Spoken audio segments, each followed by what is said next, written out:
Ninguém sabe ao certo em que dia aquela comunidade desapareceu. Apenas se percebeu o silêncio, um silêncio tão espesso quanto a própria mata. Um silêncio que, na Amazônia profunda, significa apenas duas coisas: morte ou algo muito pior. Quando as primeiras embarcações passaram pelo rio Solimões e viram as casas vazias, não encontraram marcas de luta, nem vestígios de fuga. Encontraram apenas portas abertas, paredes esticadas, e uma sensação de que aquilo não era um abandono humano, mas um apagamento. A vila se chamava Vila Aruandá, 48 moradores. Pequena, mas viva. Um lugar onde o barulho dos motores de barco misturava-se com o cheiro de madeira molhada. Mas, quando a patrulha fluvial retornou, dias depois, havia apenas a aldeia fantasma. A água batia nos pilares das palafitas, como se tentasse avisar alguma coisa.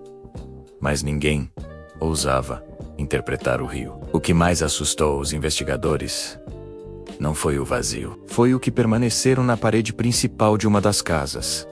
Marcas de mãos, dezenas delas, pressionadas na madeira, como se as pessoas tivessem tentado segurar algo, ou impedir algo de sair. As mãos eram pequenas, grandes, ossudas, finas, todas diferentes, todas profundas, nenhuma acompanhada de sangue. A floresta, porém, começou a reagir. Sons que nunca haviam sido catalogados começaram a surgir após o desaparecimento. Grave, distante, mas ritmado. Como passos, como respirações. Como algo caminhando ao longo das margens, acompanhando qualquer um que tentasse entrar na vila. Algo que não se escondia. Algo que observava. Os moradores das comunidades vizinhas avisaram: não passem a noite lá.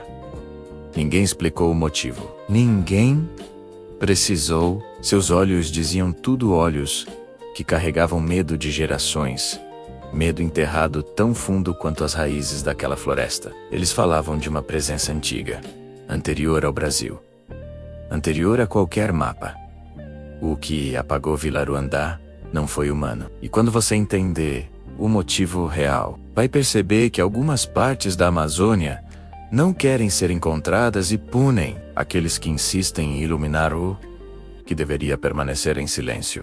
A Amazônia sempre foi um território de segredos, um lugar onde a floresta engole não apenas trilhas e caminhos, mas lembranças, histórias, vidas inteiras. E, ainda assim, nada, absolutamente nada se compara ao que aconteceu em Vila Aruandá. Uma comunidade inteira apagada, como se alguém tivesse passado uma mão invisível sobre o mapa e decidido que ela não deveria existir mais. Hoje, você vai entender por que esse desaparecimento só começou a ser investigado anos depois. E por que aqueles que sabem a verdade jamais conseguiram dormir em paz novamente. Antes de mergulharmos nessa história, preciso que você faça algo essencial.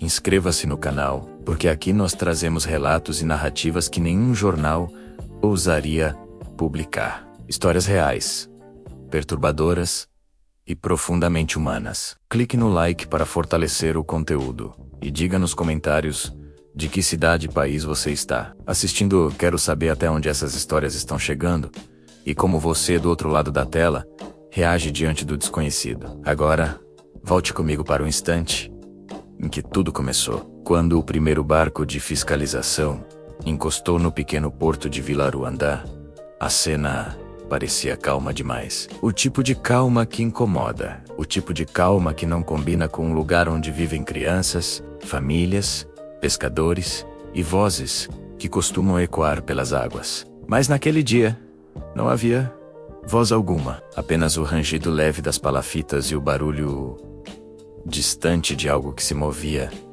dentro da mata. Algo grande, lento e que parecia acompanhar cada passo dos que ousavam entrar ali. Esta não é apenas uma história de desaparecimento. É uma história de apagamento. E tudo o que você vai ouvir a partir de agora foi descoberto por pessoas que juram ter visto algo que não deveria existir. A embarcação que descobriu o desaparecimento de Vila Aruandá era pequena, movida por um motor barulhento e cansado, do tipo que normalmente quebraria o silêncio da Amazônia, como uma lâmina cortando água.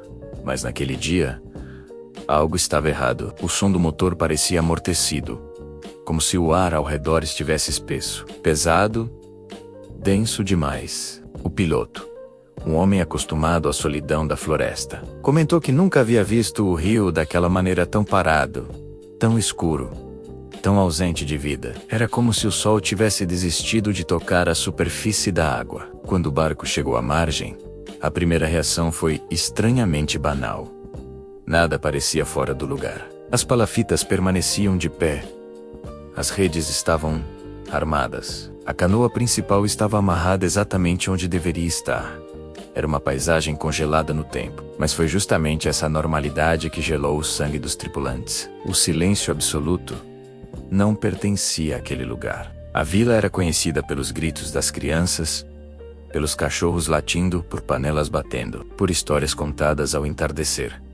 E agora, nada. Apenas o vento soprando baixo, como se tivesse medo de ser ouvido. O delegado Araújo, responsável pelo pequeno posto da região, foi o primeiro a desembarcar. Ele era um homem sisudo, de pouco sorriso, mas nada o havia preparado para aquilo. Ao pisar na madeira da primeira palafita, sentiu o ambiente como se tivesse sido esvaziado de calor humano. Era uma ausência que incomodava. Ele chamou pelos moradores, primeiro com calma, depois com irritação, por fim com medo. Seu eco devolveu apenas a própria voz, distorcida pelo vazio. Ele olhou ao redor e percebeu a primeira pista.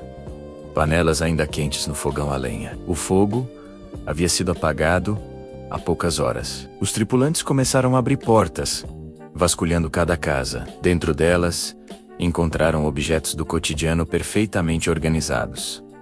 Sandálias no chão, roupas dobradas, alimentos cortados pela metade, como se alguém tivesse interrompido o preparo do almoço. As redes ainda estavam esticadas, como se esperassem pela noite para embalar corpos que nunca voltaram. A sensação de que as pessoas haviam simplesmente evaporado do mundo tornou-se inegável. Ninguém fugiria assim, não sem pegar um único objeto pessoal, não sem deixar sinais de correria, não sem um som, um grito. Qualquer coisa! A inquietação transformou-se em terror quando Araújo encontrou algo que não conseguia explicar. Em uma das casas maiores, onde antes vivia uma família de 6 pessoas, havia marcas de mãos espalhadas por toda a parede.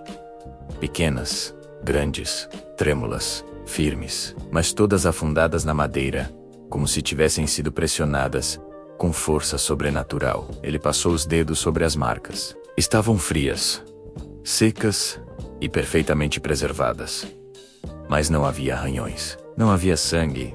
Não havia qualquer sinal de luta. Apenas o registro silencioso de um momento que ninguém estava vivo para contar. À medida que caminhavam pela vila, o clima mudava.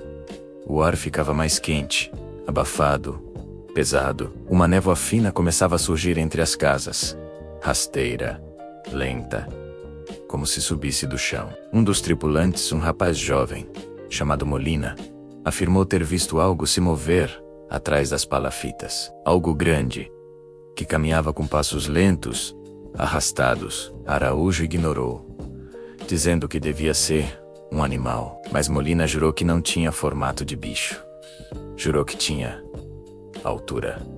Altura demais. E que parecia observar os invasores, medindo cada um deles com uma paciência predatória. Eles decidiram registrar a cena e retornar ao posto para pedir reforços. Mas ao chegarem ao pequeno cais da vila, algo ainda mais perturbador aconteceu. A água estava marcadamente mais escura do que antes. Uma camada fina, quase oleosa, brilhava na superfície do rio, refletindo a floresta com distorções esquisitas, como rostos se formando e desaparecendo no reflexo. Molina tocou a água com a ponta do remo, e o rio devolveu um som oco, profundo, como se houvesse um vazio subterrâneo ali embaixo. Um som que não deveria existir. Um som que não pertencia ao rio Solimões. Antes de partirem, Araújo decidiu verificar a última casa, localizada no limite da vila, quase engolida pela mata. A porta estava aberta, No chão, havia restos de comida, como se alguém tivesse deixado cair uma tigela no exato instante em que desapareceu. Mas o que chamou a atenção dele foi o caderno aberto sobre a mesa, protegido apenas por uma lamparina apagada. A última frase escrita ali dizia: "Ele está vindo da mata. Ele está vindo pela água. Ele está vindo por todos os lados. E ninguém vai escapar." A letra era trêmula, quase rasgada, e terminava abruptamente, como se a mão tivesse sido arrancada do papel. Araújo fechou o caderno com força e ordenou a saída imediata. Mas enquanto caminhavam de volta para o barco, ouviram pela primeira vez um som vindo da floresta. Era grave, ritmado, como uma respiração lenta, profunda, antiga. Uma respiração que parecia sair de cada árvore, de cada raiz, de cada sombra. Molina começou a correr, deixando cair parte do equipamento, tremendo como uma criança. Os outros o seguiram. Ninguém quis olhar para trás. Ninguém ousou confirmar se o som estava vindo de algo ou de alguém. Mas todos sentiram a mesma coisa.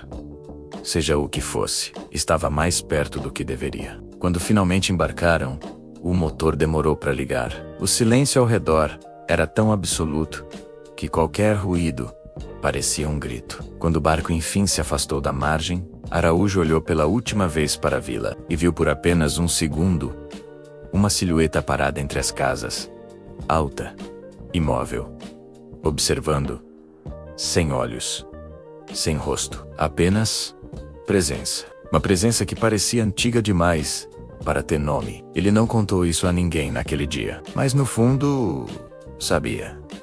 Vila Aruandá não havia sido abandonada.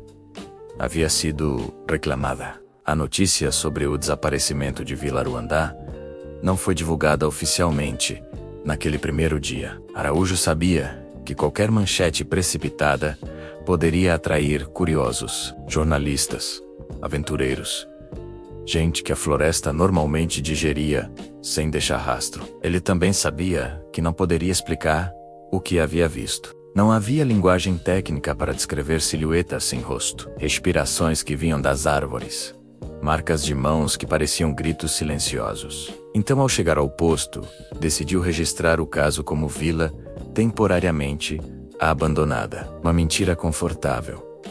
Mas a mentira não durou 24 horas. Na manhã seguinte, enquanto o delegado revisava relatórios antigos, ouviu uma batida na porta. Era um homem magro, de pele marcada e olhos fundos, usando um chapéu de palha gasto. Ele se apresentou como Francisco Araújo, mas não tinha parentesco com o delegado. Na verdade, ninguém o conhecia. Sua voz era baixa, arrastada, com sotaque antigo, difícil de identificar.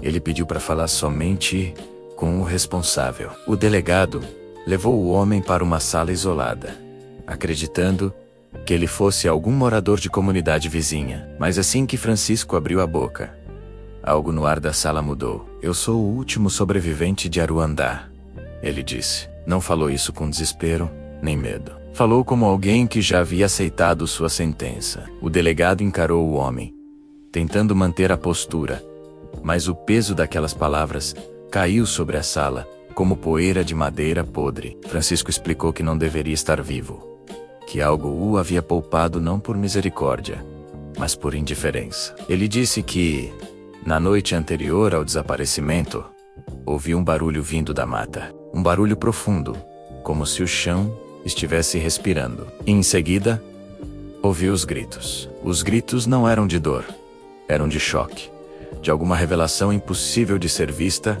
sem enlouquecer. As pessoas de Aruandá começaram a sair de suas casas como se estivessem sendo chamadas.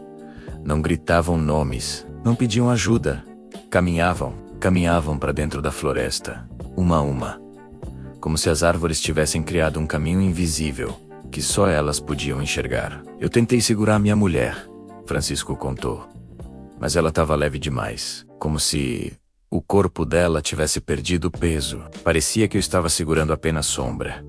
O delegado anotava tudo com a mão trêmula, tentando manter a sanidade. Francisco continuou. "Disse que tentou fugir, mas foi seguido por uma figura que nunca conseguiu ver completamente. Era alta o suficiente para esconder a lua. Era lenta, mas cada passo fazia o ar vibrar, como se a floresta inteira estivesse presa à sua respiração. Ele correu até a beira do rio e se escondeu sob a canoa virada. A figura não o procurou. Ene o chamou. Apenas caminhou até a água e permaneceu lá, parada por minutos intermináveis, como se estivesse olhando para o fundo do rio.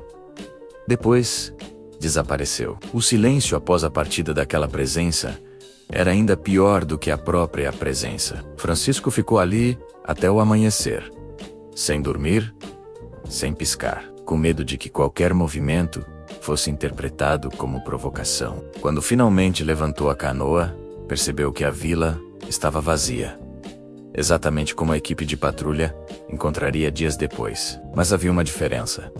Ele viu algo que Araújo não teve coragem de admitir ter visto. No meio da vila havia pegadas profundas demais para pertencer a qualquer ser humano. Pegadas longas, largas, afundadas no barro como crateras. Araújo fechou o caderno, respirando fundo, tentando encontrar algum ponto de lógica na história. Mas não havia. A Amazônia era fértil em lendas, mas aquilo não era lenda. O homem à sua frente não tinha olhos de mentiroso. Tinha olhos de alguém que já havia desistido de pedir ajuda. Ainda assim, o delegado perguntou: "Por que você acha que sobreviveu?" Francisco levantou o rosto devagar e respondeu: "Porque ele não me viu. Eu virei parte do chão, parte da sombra. Ele não estava procurando por pessoas, ele estava procurando pela vila." A frase caiu como um corte seco. "Procurando pela vila?" "Sim", continuou Francisco. "Ele não quer pessoas. Ele quer aquilo que construímos. O som, a luz, a vida. Ele quer silêncio. Ele quer o que era antes." Araújo sentiu a espinha gelar. Não era apenas um desaparecimento. Era uma reivindicação. A floresta, ou algo dentro dela, estava reclamando território, apagando vestígios humanos, restaurando uma ordem antiga, uma ordem que antecedia fronteiras, mapas e linguagem. Francisco completou: "Nós somos só visitantes, e alguns lugares não gostam de visitas." O delegado tentou gerar uma explicação racional à alucinação coletiva. Seita, fuga organizada, ataque de criminosos, mas cada hipótese caía com a mesma facilidade. Nada explicava o silêncio. As marcas, a figura sem rosto, as pegadas impossíveis. Nada explicava o caderno. Nada explicava o brilho da água. Nada explicava a sensação opressora que ainda carregava no peito, como se estivesse sendo observado mesmo ali, naquela sala. Quando Francisco terminou o relato, disse que não poderia ficar no posto. "Se eu ficar, ele vai me encontrar. Ele sempre encontra o que resta." Antes de ir embora, Francisco deixou algo sobre a mesa. Uma pequena caixa de madeira, fechada por um fio de palha. "Isso é o que ele deixou para trás", disse. "E isso é o que vai fazer vocês entenderem o que realmente aconteceu." Araújo quis abrir a caixa imediatamente, mas quando levantou os olhos, Francisco já havia desaparecido pela porta, caminhando rápido, como se estivesse fugindo do próprio som dos passos. A caixa ficou ali, pulsando em silêncio. E pela primeira vez, o delegado percebeu que talvez a vila não tivesse sido apagada apenas do mapa. Talvez estivesse sendo apagada da memória do mundo. Os investigadores passaram a noite na escola abandonada. E ninguém dormiu de verdade. A floresta parecia inquieta, como se tivesse percebido a presença de intrusos. Por volta das 3 da manhã, um barulho grave acordou a todos ao mesmo tempo. Um som que não tinha origem clara, como se viesse tanto do solo quanto do céu. Era uma espécie de vibração profunda, semelhante a uma respiração. O delegado Ramos tentou manter a calma e disse que era apenas o vento. Mas ali, naquela hora, todos sabiam que o vento não fazia aquilo. Ao amanhecer, com os olhos cansados e a tensão ainda presa na garganta, a equipe decidiu avançar para além da vila, seguir uma trilha estreita que se abria entre as árvores, marcada por cortes nos troncos que pareciam recentes. Não era obra de facão, nem de motosserra. Os cortes eram circulares, precisos demais, como se algo tivesse sugado pedaços da madeira com perfeição cirúrgica. O biólogo Hermann analisou um dos troncos, e a expressão dele mudou imediatamente. Isso não é natural, murmurou. Mas ele se recusou a explicar o que pensava. Cerca de 500 metros adentro da mata, a trilha terminou abruptamente. Só que não era um fim natural.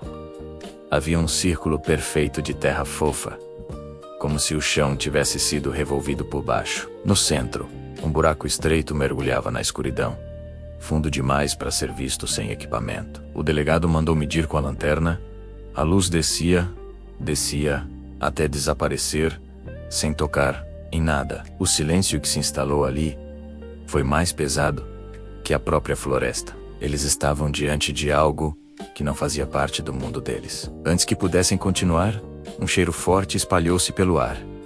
Algo úmido, ácido, lembrando metal e carne molhada. Todos recuaram instintivamente. O biólogo Hermann aproximou-se com cautela.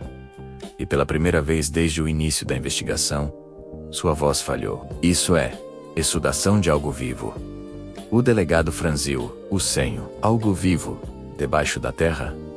Hermann não respondeu. Ele apenas pressionou os lábios e começou a anotar freneticamente. Foi quando ouviram o segundo som, diferente do da madrugada.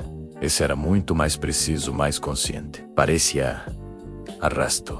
Algo grande movendo-se sob a superfície do solo, como se deslizasse por túneis que não deveriam existir. O grupo ficou paralisado, e a vibração que acompanharam o som fez o chão tremer levemente, como pele arrepiando sob um toque. A floresta inteira prendeu a respiração com eles. Vamos recuar, ordenou Ramos com a voz baixa, quase sussurrada. Mas antes que conseguissem dar o primeiro passo, um estalo violento soou atrás do grupo. Um dos agentes, Moreira, caiu de joelhos, gritando, a mão pressionando a perna. A calça dele estava rasgada como se algo tivesse saltado do chão e arrancado um pedaço da carne em um golpe rápido, invisível. Não havia sangue suficiente para um corte tão profundo. E isso só piorava, porque significava que o ferimento havia sido provocado por algo que cauterizava, ao mesmo tempo que cortava. O pânico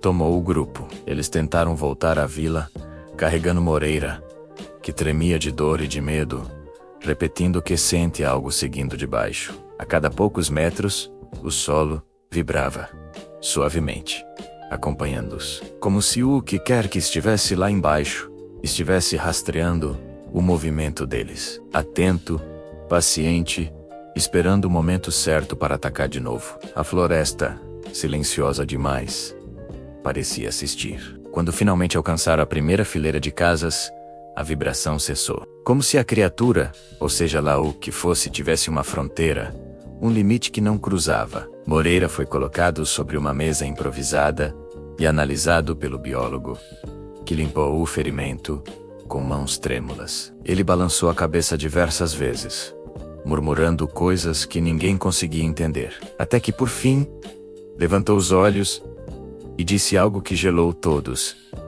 Esse corte não é de um animal e também não é de máquina.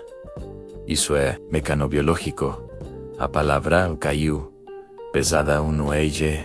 Mecanobiológico? Nenhum deles tinha referências para aquilo. Hermann explicou que era um termo usado em estudos experimentais, algo relacionado à fusão entre tecidos orgânicos e mecanismos. Algo que, até onde se sabia, só existia em laboratórios fechados. Projetos secretos, nunca confirmados. O delegado Ramos perguntou, com a voz rouca.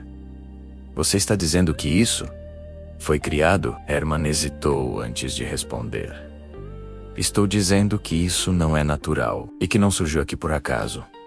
O grupo sabia, naquele momento, que não deveria continuar. Mas também sabia que não poderia parar. Vila Ruandá não tinha apenas desaparecido. Ela havia sido engolida por algo que se movia sob seus pés. E agora, o que quer que fosse, estava desperto, observando, esperando. A verdade era clara demais para ser ignorada. A floresta não estava escondendo um segredo. Ela estava tentando impedir que o mundo descobrisse o que estava crescendo dentro dela. O grupo decidiu reorganizar a investigação. Moreira, debilitado, foi colocado para descansar dentro de uma das casas, a única que ainda parecia minimamente segura. O resto da equipe se reuniu em volta de uma mesa improvisada para analisar mapas, anotações e tudo o que já tinham observado. O clima era pesado, sufocante. A sensação de que a floresta tinha olhos não era mais uma metáfora. Todos ali tinham visto, ouvido e sentido o suficiente para acreditar que Vila Ruandá não havia desaparecido por um motivo simples. Precisamos entender quando isso começou, disse Ramos, tentando manter a voz firme. Para isso, decidiram vasculhar as últimas correspondências registradas da vila. A pequena agência postal ainda estava intacta,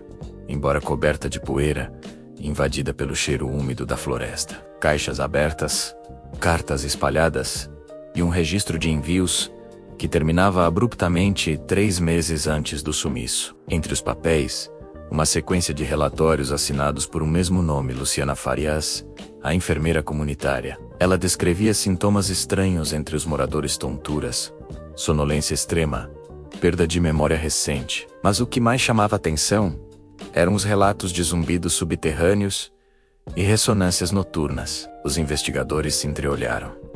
Aquilo era exatamente o que eles haviam sentido naquela madrugada. E a enfermeira parecia ter percebido isso antes de todo mundo. E uma das cartas não enviada, encontrada presa sob uma pilha de papéis, Luciana escreveu uma frase perturbadora: "Eles não entendem. Mas a terra aqui não está quieta. Ela respira. E ela aprende." A análise do biólogo Hermon ficou ainda mais tensa. Ele começou a conectar datas, sintomas e fenômenos, e percebeu um padrão claro. Tudo coincidiu com um conjunto de explosões sísmicas registradas a dezenas de quilômetros dali.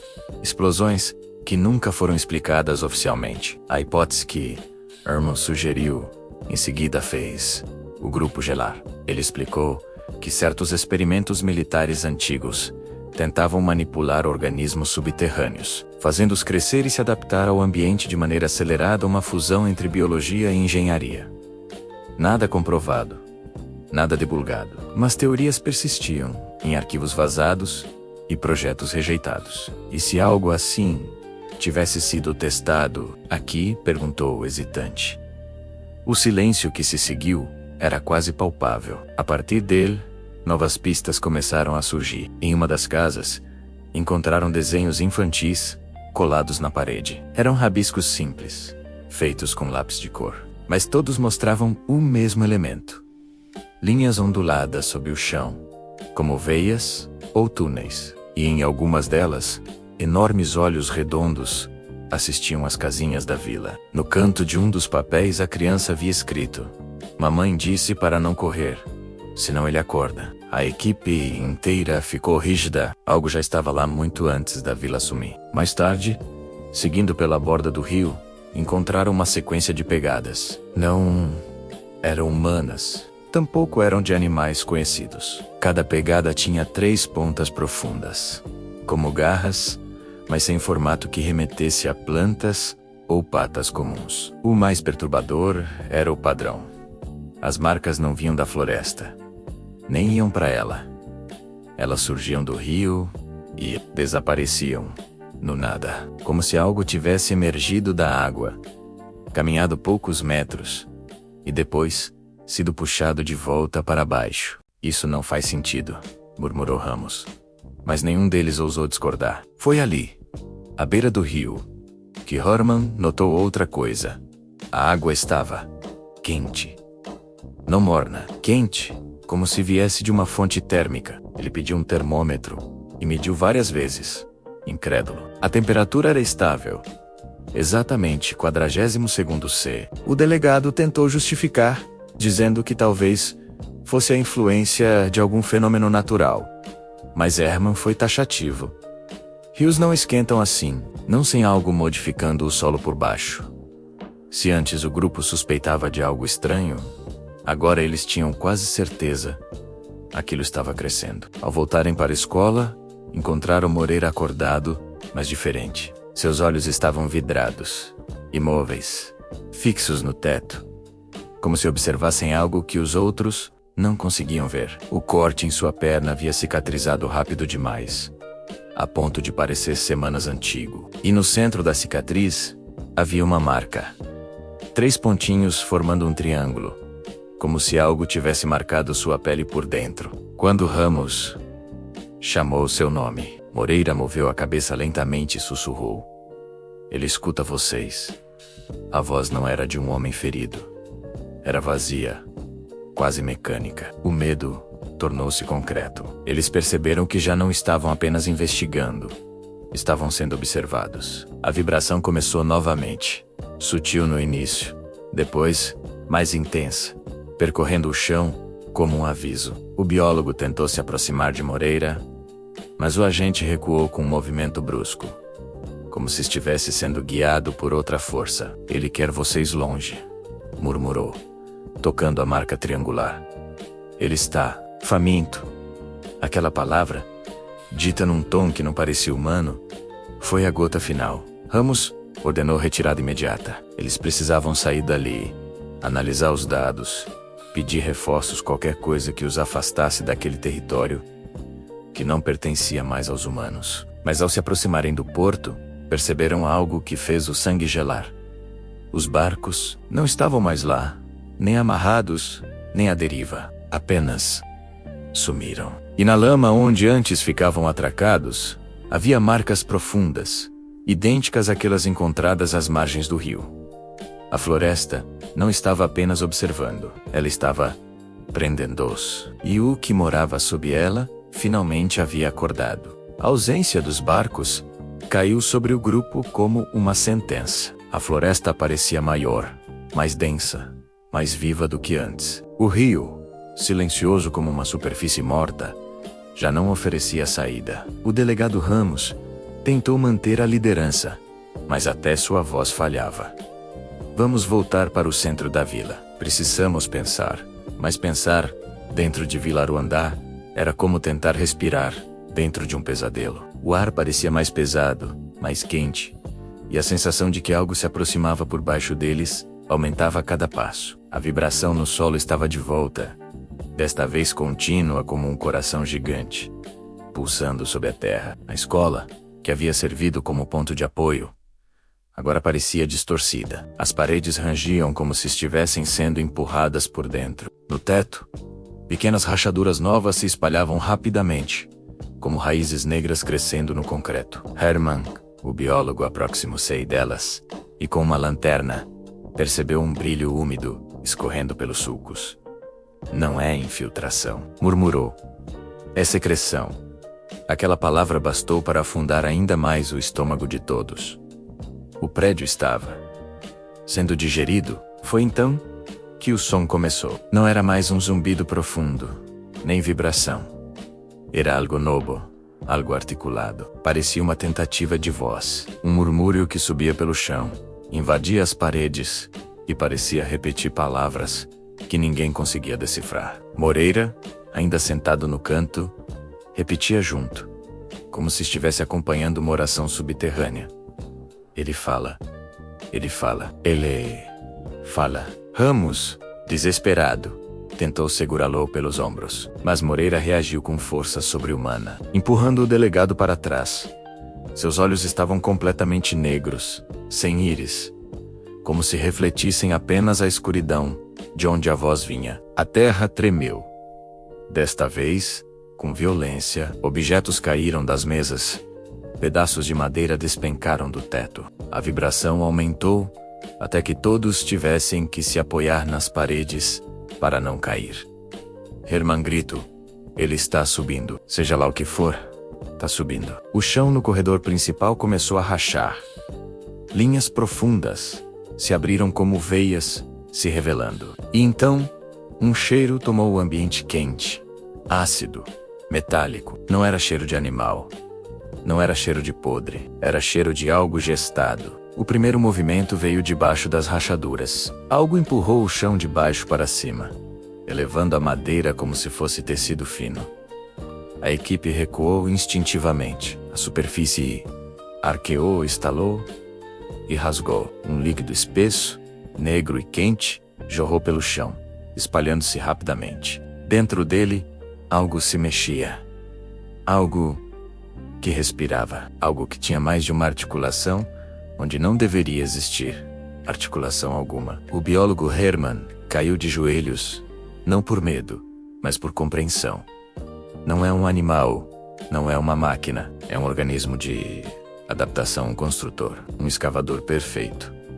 Quando a criatura finalmente emergiu, o ar literalmente se moveu ao redor dela. O corpo parecia composto por placas orgânicas que se abriam e fechavam como engrenagens vivas. 3 membros principais, longos e afiados, funcionavam tanto como pernas quanto como lâminas. Entre as placas, luzes bioluminescentes pulsavam, como sinais ou como comunicação. Onde deveria haver uma cabeça, havia apenas uma massa lisa, sem olhos, mas claramente consciente. Ela não precisava ver. Ela sentia mais ira.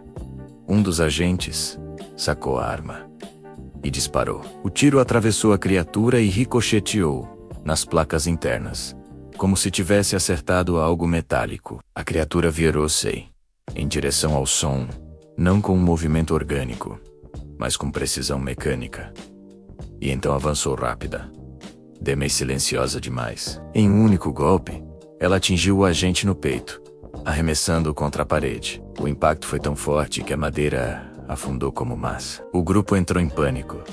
Ramos gritou para recuar, mas recuar para onde? O chão inteiro começou a desmoronar. A criatura não estava sozinha. Debaixo da terra, eles ouviram dezenas de vibrações. Centenas, talvez. Túnel após túnel se aproximando. O organismo era apenas o explorador. O verdadeiro problema estava vindo atrás dele. Hermann, sem fôlego, completou seu pensamento. Eles estavam sendo cultivados aqui. Vila Ruandá não foi atacada, ela foi usada. E naquele instante, tudo fez sentido. Os sintomas, os desaparecimentos, a marca na pele de Moreira. A vila não tinha sido engolida.